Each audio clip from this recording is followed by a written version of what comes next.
Inawgurata estensjoni ġdida tal-Fakultà tal-Midja u x-Xjenzi tal-Arfin fl-Università ta' Malta. Ħolma li rat il-bidu tagħha fis-snin 90 u komplit tevolvi. Hekk ġiet deskritta waqt ċerimonja li għaliha attenda l-Ministru għall-Edukazzjoni u x-Xogħol Evarist Bartolo fost oħrajn. €1,840,000 kienu allokati għall-estensjoni ta' din il-binja. F'din il-fakultà studenti investigaw il-ħolqien tal-arfin, l-akkumulazzjoni u t-trasferiment tiegħu u l-użi varji tiegħu fis-soċjetà.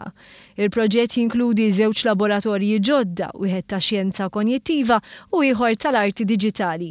Jinkludi swali ġodda tal-lectures, kmamara seminars, postijiet fejn wieħed jiltaqa', uffiċini ġodda, kamra l-istaff, it-titjib tal-librerija awdjoviżiva u l-installazzjoni ta' 2 lifts ġodda. Il-fakultà toffri numru ta' korsijiet malma fil-livelli ta' diploma, lawrija tal-ewwel grad kif ukoll dawk ta' wara l-ewwel grad jew aħjar postgraduate. Il-Fakultà tal-Midja u x-Xjenza tal-Arfin hija magħrufa fil-qosor bħala Max u hija magħmula minn 6 dipartimenti. Fi kliem ir-rettur il-fakultà issa sabet dara. Illum li qed nagħmlu inaugurazzjoni tal-fatt li fl-aħħar din sabet dara.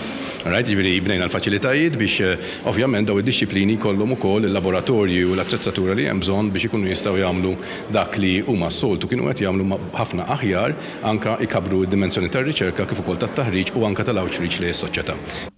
Id-dekan tal-fakultà spjegat li l-introduzzjoni ta' laboratorji ġodda ser jisarraf konkurrenza ikbar għal korsijiet fih dan din il-fakultà. Ifisser ukoll li studenti Maltin intiżi f'suġġetti speċifiċi bħal xjenza konjettiva jistgħu jistudjaw minn Malta stess. L-isfida tiqpa relatata mal-bżonn li l-fakultà tiqpa taġġorna ruħha.